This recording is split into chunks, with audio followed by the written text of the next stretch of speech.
John Fredriksen is one of the richest men in the world. In his home country of Norway, they call him the Big Wolf. He stays out of the public eye. His métier is the sea. He owns ships, oil platforms, and salmon farms. The south of Chile is a wilderness paradise. Salmon farms are springing up like mushrooms here. And the largest investor is John Fredriksen, with his company, Marine Harvest. Year after year, 100 million salmon are raised here for customers in Europe, Japan, and the United States. 1/3 of the world's supply.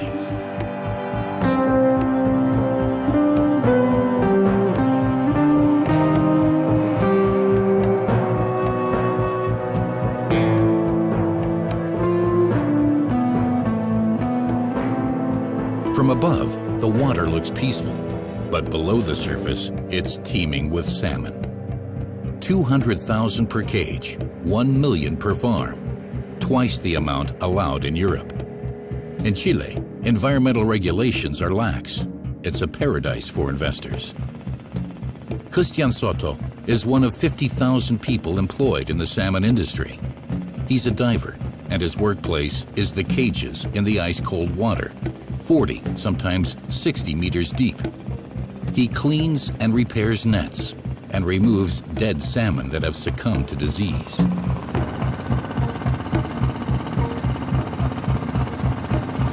This is a colony of sea lions. These big predators are protected by Chile's environmental laws, but that doesn't keep the salmon industry from hunting them down. It's a perilous job for the divers.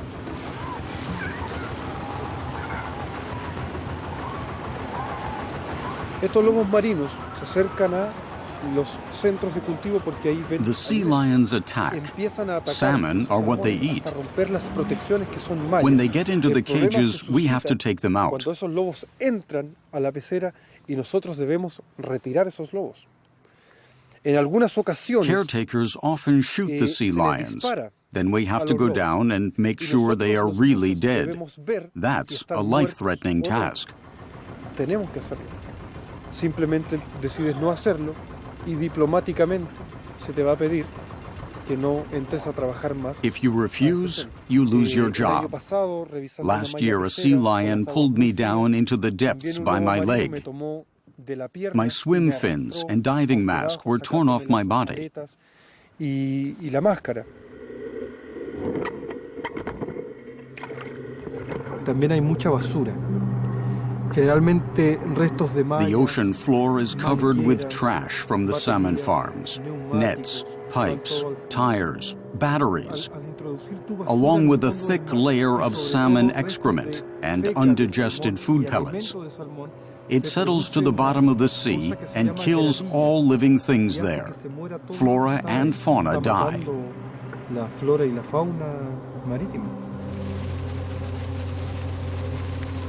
Marine Harvest shows us a different, perfect world.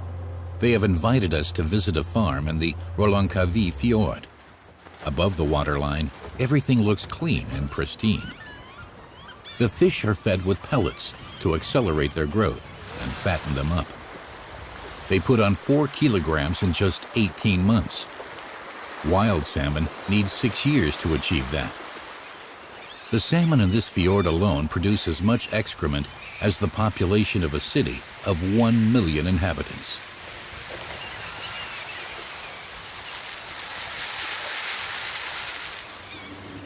The cages are often so crowded that the salmon nearly suffocate. Then compressed oxygen is pumped into the seawater. The company's quality manager sees no need for concern. We constantly monitor the amount of biomass released into the water.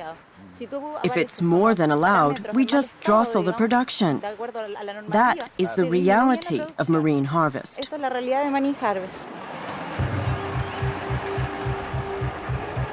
Dead fish must be disposed of. The salmon virus ISA, a fatal disease, is prevalent in Chile. The salmon die of internal bleeding. There is no remedy. The virus has spread so rapidly because the farms are much too close to one another. The carcasses are sealed in these red containers and subsequently disposed of.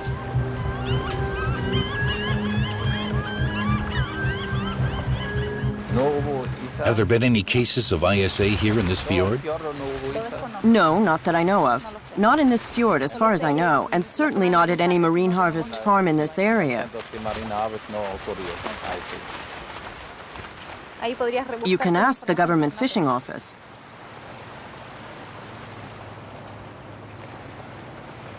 A few kilometers away, we found this marine harvest farm. The virus is widespread here. 800,000 salmon were culled here on orders of the health department. The farm is under quarantine and will be closed for a few years until the disease has run its course. When the disease breaks out, the salmon die, sometimes 2,000 or 3,000 of them per cage daily. We have to get them out of there. These cadavers here were in the cage for a few weeks. The farmers aren't able to get rid of them. We stuff them in these bags and hang them back in the cage until they can be picked up for disposal. The stench is indescribable. We work without protective clothing.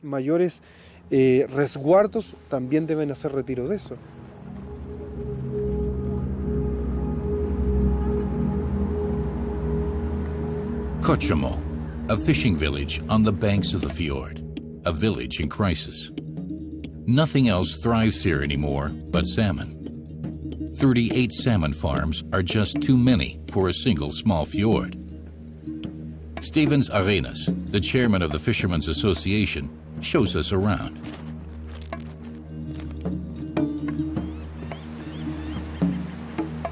There's a salmon farm on the other side of the fjord.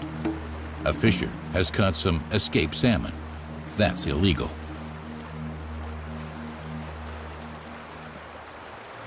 How many did you get? Salmon that escape from their cages are considered the property of the company. Poaching is punishable by jail. There was a mass outbreak of 130,000 salmon here. These fish are predators that are not indigenous to the environment here in Chile. They eat everything, smelts, kingfish. There's nothing left for us. If you own a vicious dog and it attacks a person on the street, whose fault is it? The victim's or yours? Because you didn't lock up your dog. The clams are dying out too, because the seafloor is buried under excrement and leftover food. There used to be a big clam bank over there. Now it's dead. When we press charges against the salmon industry, the authorities say, "We're sorry, but there's nothing we can do."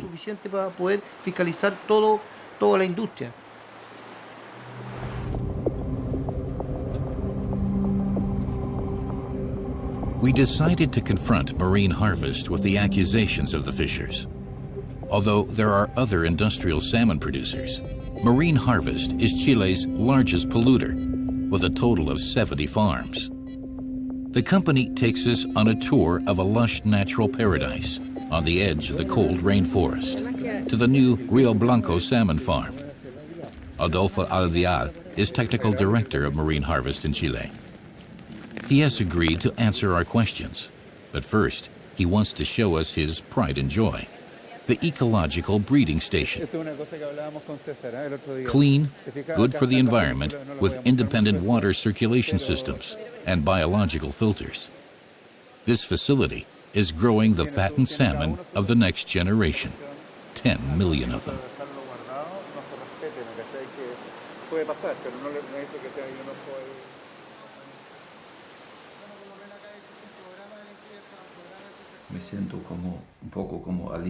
I feel like Alice in Wonderland here. We've seen some totally different conditions out there.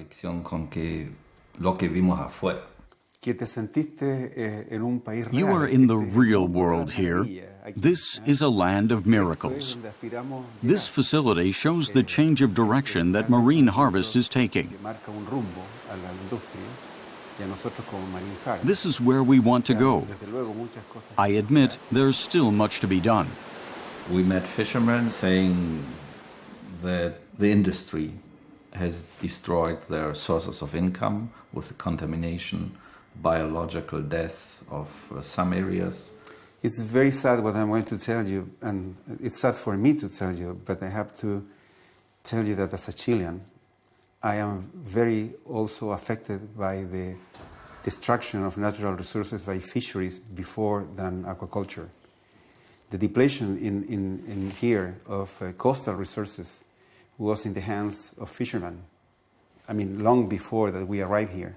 It was a very rich zone, the 10th and the 11th, in terms of coastal resources, like locos, machas, and many other resources, erizos, and those were depleted by a very poor management of the fishermen, artisanal fishermen, and also by lack of efficient regulations.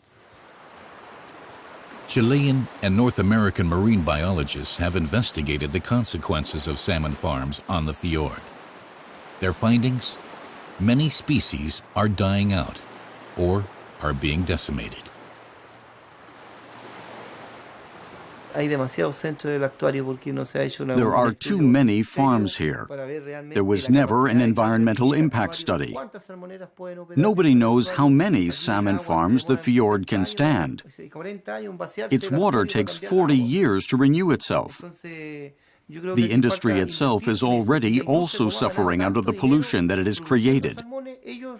They have made so much money on salmon, they could at least invest a little of it in investigations to determine how many salmon can be farmed sustainably here, instead of just going for the quick profits.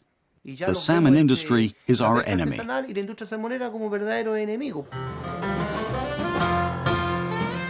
Oslo, an exclusive party during the International Shipping Exhibition. Rumor has it, John Fredriksen will be here tonight. But in the end, only his twin daughters show up. They are highly prized. They stand to inherit somewhere between 5 and 10 billion euros. And they already hold positions on the boards of their father's companies. Catherine dabbles in ships, Cecilia in salmon.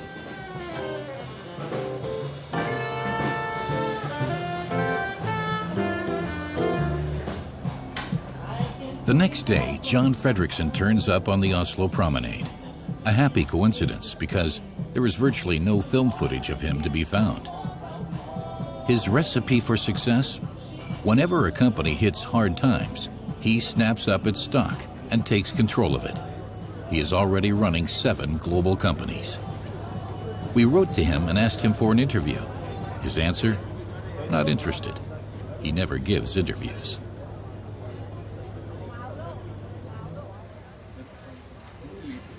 Only 2 Norwegian business journalists have managed to meet Fredriksen when they were writing a book about him.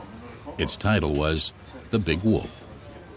It was actually in a restaurant, and we were meeting for several hours. And in the end of the meeting, he said that, look guys, I don't want this book to come out. So I would like to offer you some money for not writing the book.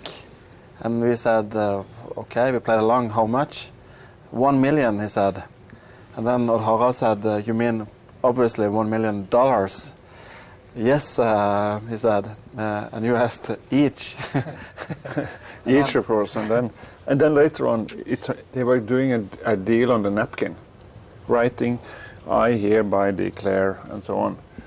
And then his assistant said it was $2 million, he said. Yes, and I once again said each.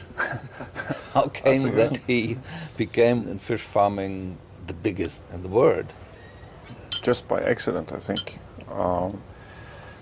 One of the big banks had a big shareholding in a large company in this industry.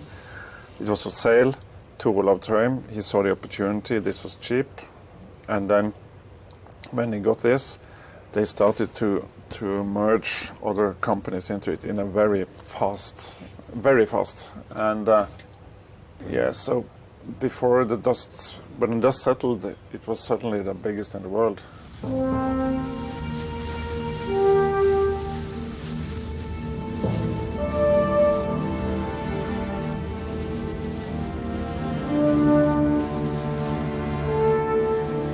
Instead of an interview with Fredriksen, Marine Harvest offers us a tour of the fantastic world of Norwegian salmon. Also on board is Peter Arnesen, the company's technical director.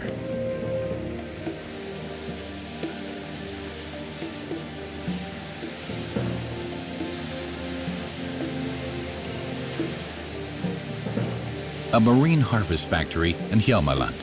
Salmon for the world. Chicken of the sea, say gourmets, disparagingly. Business is good. Marine Harvest has a sales volume of 1.5 billion euros. But does it make any sense to maintain huge fish farms in the ocean? The salmon are fed fish meal and oil produced from herrings and other small fish. This cycle endangers the stock of ocean fish even more.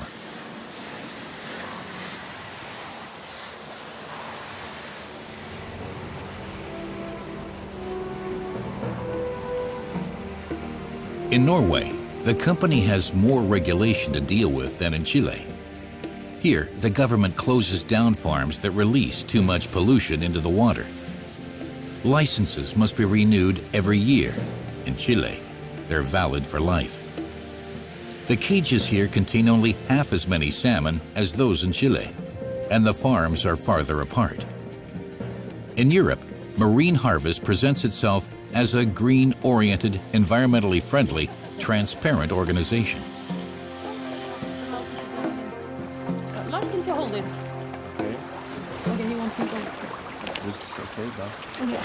Yeah. So this is now the Norwegian salmon which we have produced. It's 4 or 5 kilos. And as you see around, we have 12 cages of 17,000 cubic.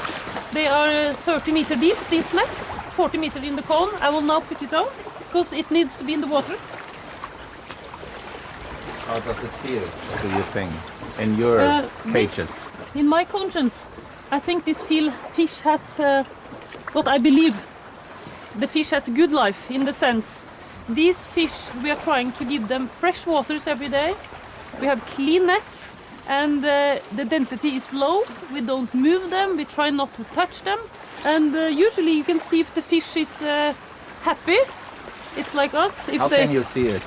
How I see this fish is happy, I see they swim, certain pattern. I see they jump, like you see, they play. And they grow in according to our plants, they should grow. And when we don't have any dead fish, it means the fish is okay. So now you can see he's a bit sleepy.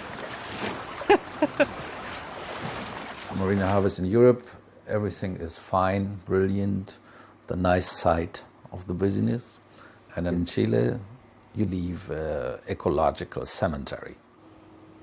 Yes, we as Marine Harvest, we are working to transfer the practices that we have from places like Norway to Chile. Some even say Marine Harvest brought the virus through egg importations from Norway.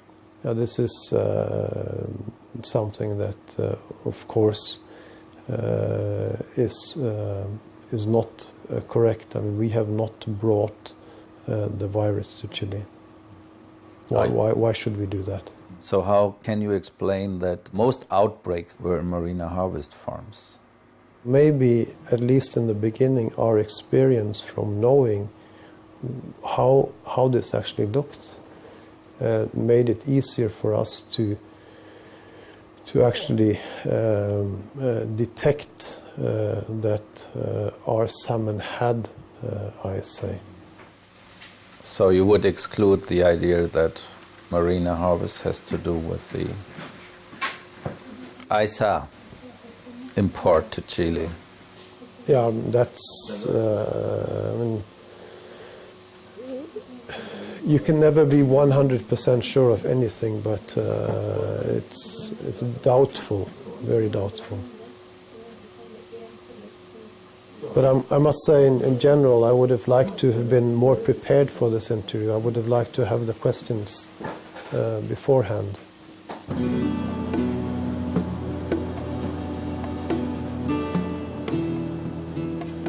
Meanwhile, back in Chile. To spur production, millions of salmon eggs have been imported from Norway. A scientific study has shown that the deadly virus was imported into Chile in this way. American multimillionaire Douglas Tompkins has founded the world's largest private nature reserve here. He is engaged in a small war with his neighbors, the salmon farmers.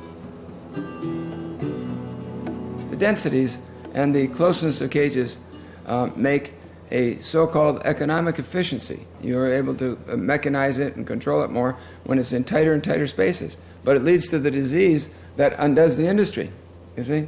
So it's better to forget the whole aquaculture. With his Pumalin Wilderness Park, Douglas Tompkins has preserved large portions of Chile's cold rainforest. But a few years ago, he himself was one of the pioneers of globalization. He had garments for his brands Esprit and the North Face manufactured cheaply in China. Then he sold his companies and invested his money in saving the wilderness. John Fredriksen says only what serves the shareholders' interests is good for the company and is good for the world. That's it. Yeah. It's believing. Well, there you are. That's what he says. Yeah. Well, he better go back to the conceptual and ethical drawing board and rethink that one. So that's where we've got it backwards, you see. When we think that what's good for us, that is us, the company and the shareholders, is good for the world, that's the most fundamental mistake. And we've been wrong about that. And we have to live by the opposite notion. That's what's good for the world, therefore, should be good for us. In my view, far better employment, a vibrant, long-term, and truly biologically sustainable industry if there was well-controlled artisanal fishing. It would provide far more jobs. It would provide a better livelihood. Is the direction of aquaculture the right direction to lead an economy? So we're trying to get rid of bad jobs. And good economies shouldn't have bad jobs. Jobs that are leading to the kinds of collapse that we've seen in this industry. De repente una mañana cuando desperté, me dije todo es una mentira. Fue mi culpa enamorarme de tu inmadurez, creyendo que por mí tú cambiarías. No me queda ya más tiempo para mendigar, mi caja de tu sentido cariño. Yo me pento y digo basta, basta. The fish market in Puerto Montt. The city has blossomed as a result of the salmon farms, which created thousands of new jobs in and around Puerto Montt. Chile has become a global player in the nutrition industry, but the progress comes at a high price to the local population. Native species are dying out or becoming rare, and they are full of antibiotics. The industry is pumping 600 tons of antibiotics into the cages each year, and the food pellets it feeds to the salmon. Many bacteria have developed resistance to the antibiotics. In the view of pharmacologist Humberto Dolz, a professor at the University of Valdivia, this uncontrolled use of antibiotics is a ticking time bomb. The salmon industry is importing 10 to 12 times as many antibiotics as the entire health system of Chile. In Chile, the industry uses the same antibiotics that are used to fight human illnesses, above all, fluoroquinolone. The industry is skeptical that the resistance caused by salmon production could be passed on to humans. But of course they are. That has been scientifically proven. The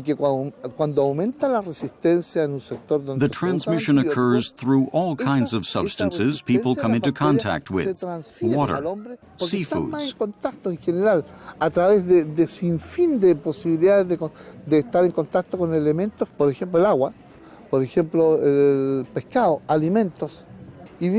Here in Puerto Montt, we have determined that the local population is more resistant to antibiotics than hospital patients who often come into contact with similar bacteria. What are the consequences? These antibiotics, which today are still saving lives, will be useless here in the year 2020.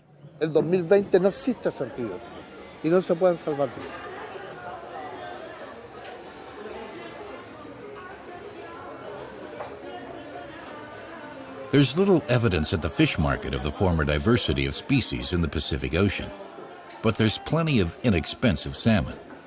A kilogram costs €1.50 here. Some of the salmon comes from stock infected with the virus and cannot be legally exported to the US or Europe. The salesman assures us that the salmon was caught fresh off the coast of Cabuco, but diver Christian Soto is doubtful.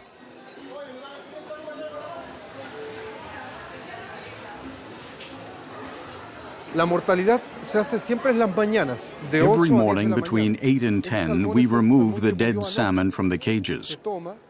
It is put into sealed containers. On the way to dispose of them, the salmon is stolen and ends up here a few days later. That's where all this salmon here comes from. Do you ever buy here? No, never. The life of the 6,000 Chilean divers depends on a kind of garden hose that provides them with oxygen. The hoses are often damaged and tear, or the divers get tangled in the nets. Then they have to get help from above. As a cost-saving measure, there's often no safety diver.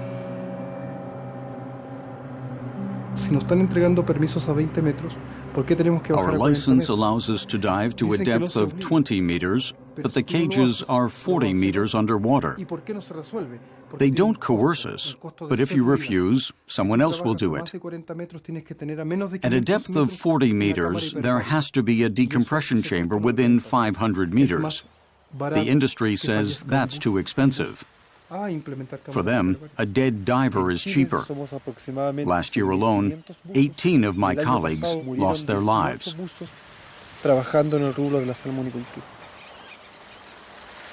More than 100 divers died in the last 10 years in Chile. In Norway, I think one. So that's a big difference. It is.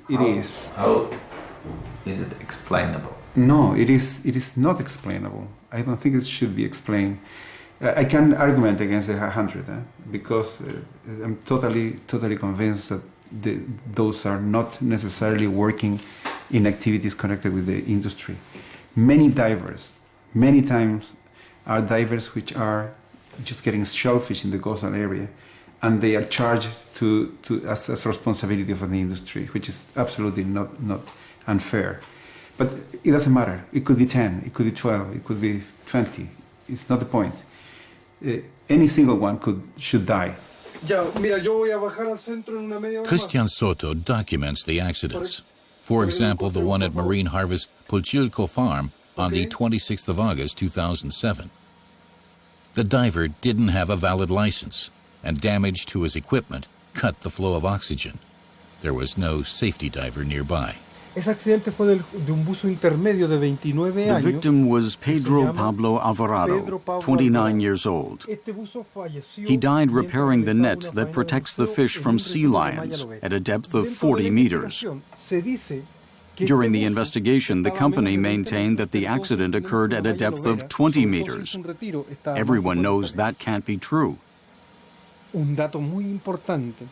Besides that, Pedro Pablo was forced to dive during a storm, although the Navy, the authoritative agency, had prohibited diving in the area.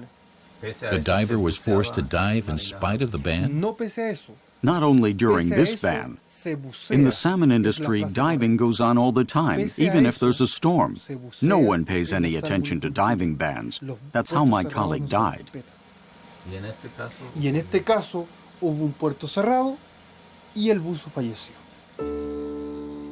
Pedro Pablo Alvarado.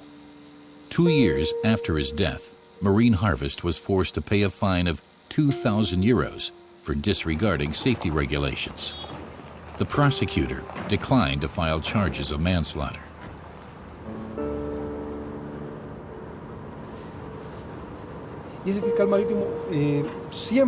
Whenever there's an accident, the prosecuting attorney comes to the same conclusion, and I say this carefully. The only person responsible for the death of the diver was the diver himself. The law doesn't protect us. That's very unfair. Yes, I'm afraid to dive. My family has to get used to the idea that someday I won't come back.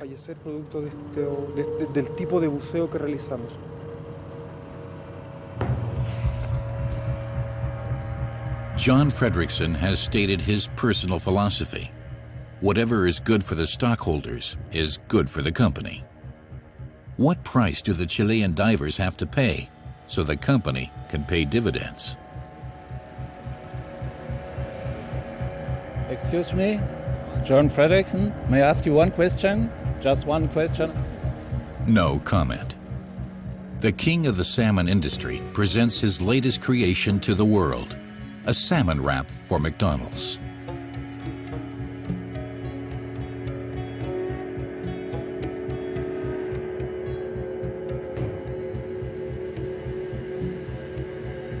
Fredriksen runs his empire from an office in London.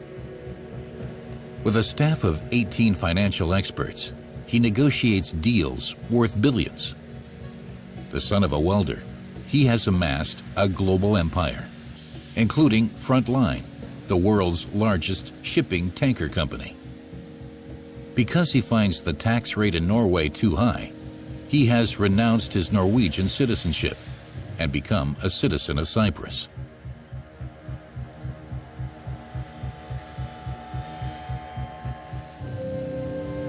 Fredriksen goes fishing for wild salmon in the Naustdal River in Norway. They're not biting. The stocks have been decimated due to parasites and illnesses carried by the farm fish. When the wild salmon swim past the farms, many of them become infected and die. Fredriksen's latest move is an affiliation with the World Wildlife Fund. The salmon industry needs a new, greener image. The agreement from April 2008. Industrially manufactured salmon now carry the panda logo of the WWF. You let use Marine Harvest, your good name for propaganda purposes. There are many ways of being an environmental organization, and we all have different approaches to how we do our conservation work. WWF works with industry, trying to change industry. Other NGOs don't. They stay on the outside. However, as Marine Harvest is one of the biggest companies in the world, it's also one of the biggest polluters, consumers of fish oil and fish meal, and they're a very major player within the fish farming industry. And if we can change them, we're actually changing a huge part of the industry.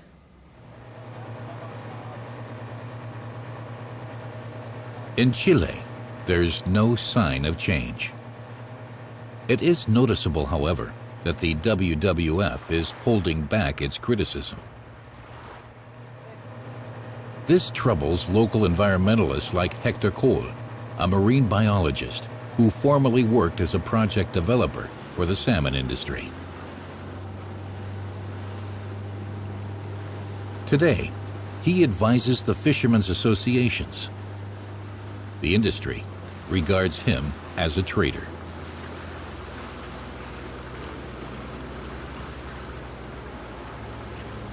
In Norway, you're allowed to use 1 gram of antibiotics per ton of salmon produced. In Chile, there is no restriction. They use up to 800 grams, 800 times as much as in Norway. That information is taken from the company's environmental reports. Within a single year, at a single farm on Reloncaví Fjord, Marine Harvest mixed as many antibiotics into the fish food as the entire Norwegian salmon industry, at just 1 farm. The salmon eggs are already a chemical product. They are treated with fungus, including carcinogenic substances like crystal violet and malachite. The young salmon are pumped full of antibiotics. Then, unknown quantities of chemical substances are applied to the cages, including anti-fouling agents that contain heavy metals. And the fish food is a chemical product. It contains a pigment that makes the salmon nice and pink.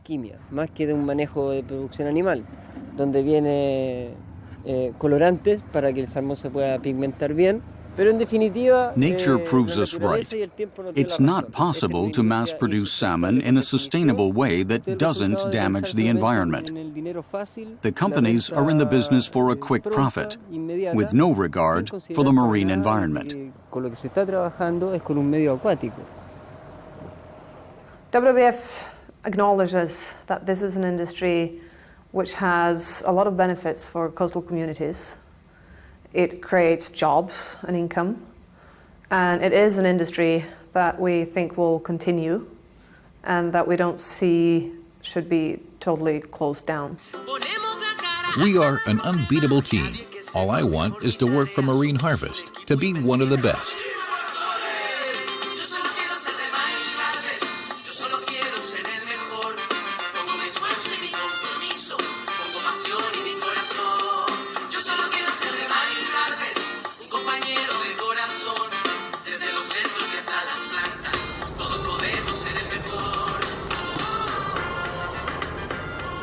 For salmon industry employee Mauricio Lopez, the Marine Harvest song sounds cynical. As a union leader, he has been confronted by the social consequences of the viral epidemic. The salmon companies have fired 25,000 workers, with severance pay of 1 month's salary, about 200 euros. Marine Harvest still owes this colleague 2 years of employer contributions to the pension fund. People here are helpless and desperate.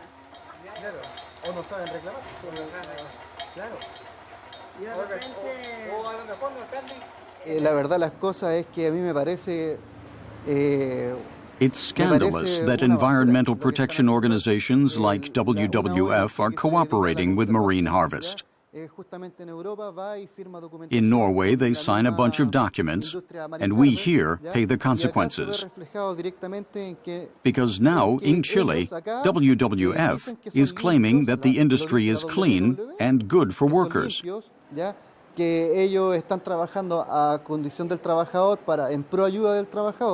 When you read the documents, you understand what's going on. The WWF is applying a double standard, just like Marine Harvest itself. Do you believe that sustainable mass production of salmon is possible? Openly and honestly, no. Salmon is not indigenous to Chile. It was brought here. It might be possible with indigenous fish like hake or other species, but you might as well bring elephants to Chile and breed them here. It can't be done in a sustainable fashion. The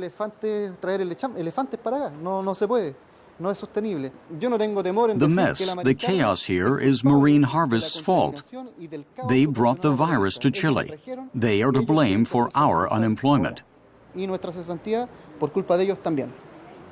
We could stop the dialogue, but do you think the world will look better? Do you feel good with it? It's a challenging partnership because they're a huge international partner and they have a huge ecological footprint. It's a process. It's going to take time to make the changes and to get them implemented. And it's going to probably take time to see the results as well. Do you get money from them? From Marine Harvest? Yes.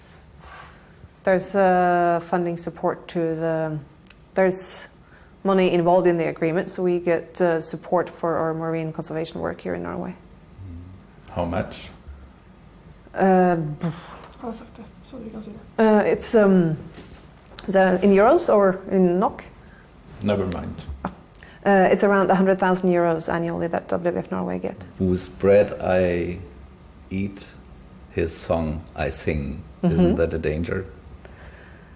Yes, and that's the challenge we meet with all our industry partnerships.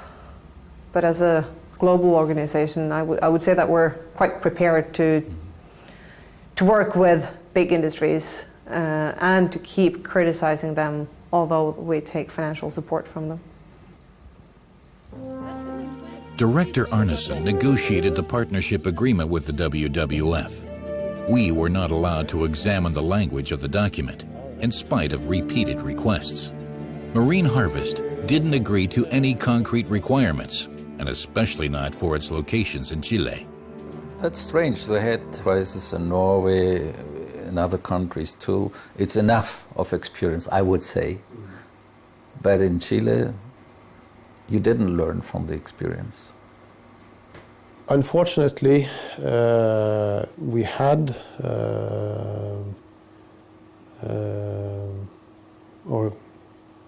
not learned the lesson from other countries good enough. So unfortunately, yes, it happened in Chile. Bayer is now advertising Aquaculture, a sedative for salmon, to treat stress. The business continues to grow. Some salmon farms have gone bankrupt because of the virus, and Marine Harvest has bought their facilities. Director Alvial thinks everything will get better now. John Fredriksen, he's an investor. He wants to get money out of it. Yeah, but this investor who knows that this business is a long-term business, and I'm sure that if he hasn't that view, he had just abandoned this idea, because there were, enough losses and problems as to say, well, but I'm convinced that he's convinced that in a sustainable way this industry, aquaculture in general, not just salmon farming, can really do not just do a very good business, but also it could be a very good response for a need in the people. I mean, our fisheries are collapsing everywhere, and we have to produce what the fisheries are not going to be able to produce. The red containers in front of us are full of dead fish, infected with the ISA virus. They must be transported away under heavy safety precautions. We trace their tracks. Final destination, a fish meal factory. This is where dead salmon and refuse from the salmon factories end up as fish food. They are processed into fish meal and fish oil, and later pressed into pellets. Recycling, Chilean style. The heat in the ovens kills the salmon virus.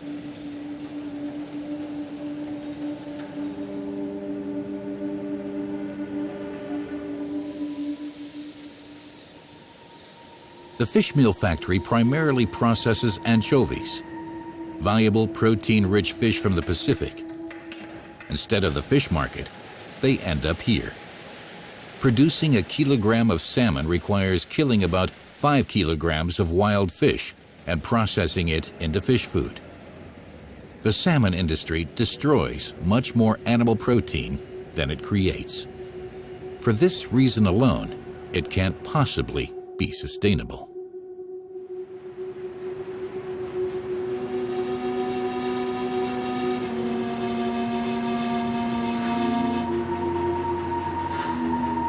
There's no future on a dead planet. There are no jobs on a dead planet.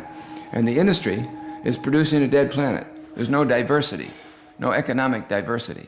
Just like there's no diversity out there in the oceans because they're reducing it down to one species, salmon. And all of these things are coming back to haunt us because we forgot that we're part of a natural system. And let the sea, let nature be the manager, so to speak, because nature knows how to manage the ocean. We have 4 billion years of evidence. Chilean fishermen are fishing in the Humboldt Current, one of the world's most productive marine ecosystems. Every time they go out for a catch, they bring back 90 tons of anchovies.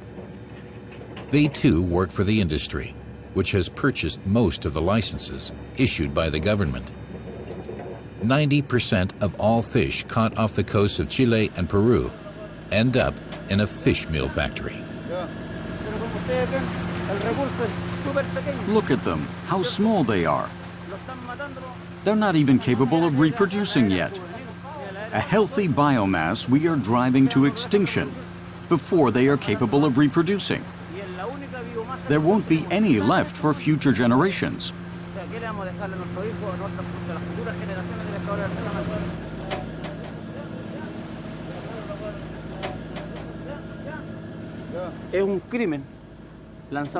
It's a crime that our entire catch will be turned into fish meal. What if another famine comes? Are people supposed to eat fish meal?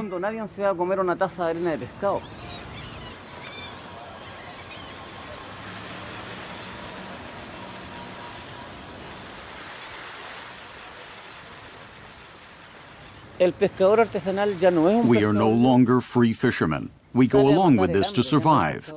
In truth, we are slaves of the industry, the transnational corporations.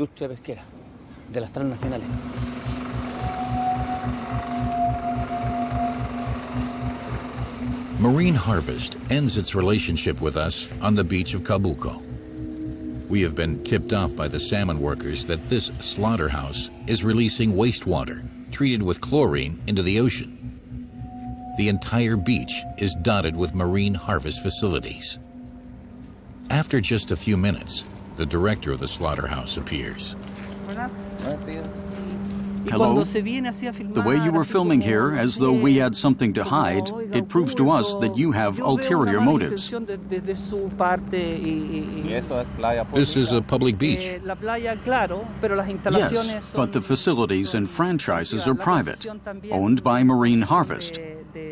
You are allowed to pass through here, but that's all.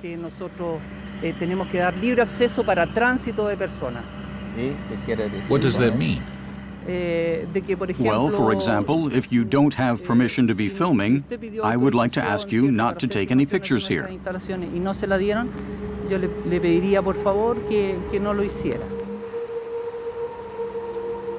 Today, nothing is being pumped through these pipes.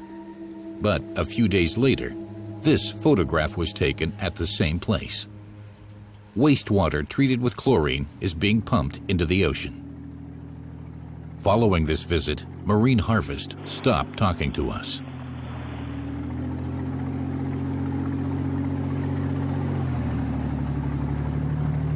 A visit to Malinca, a small island at the end of the world that makes a living catching clams and algae.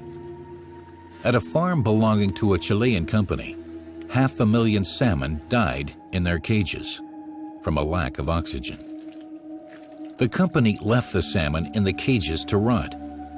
Malinca's coastlines are contaminated, but so are the clams that are the lifeblood of the people who live here.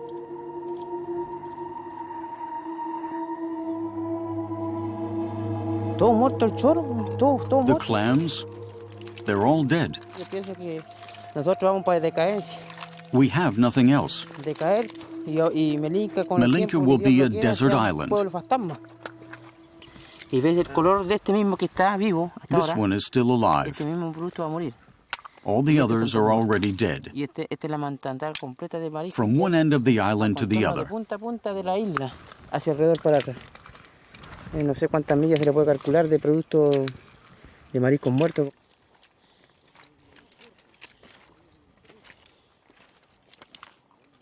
¿Cuánto me sale un salmón? How much is a salmon worth? In Chile, a salmon is definitely worth more than a human being. Más valoroso que nosotros mismos.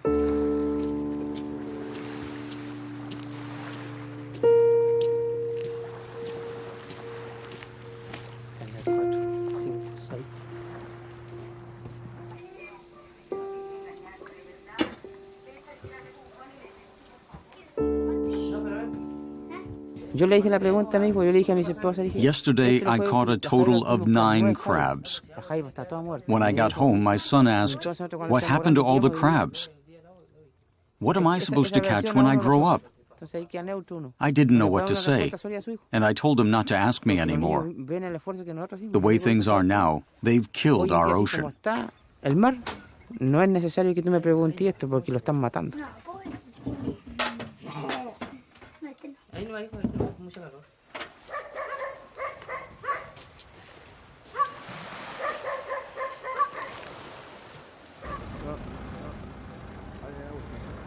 Just one question about salmon industry in Chile. We have been there, and it's disaster for nature and for the men working there. I'm a salmon fisher, so. But you own Marine Harvest. I own part of it, but I'm not sorry for all this. But I'm not involved in that kind of operation. So you don't feel responsible for the crisis and the catastrophe there. I'm not involved in that such. So, but I'm sorry for everybody. Thank you.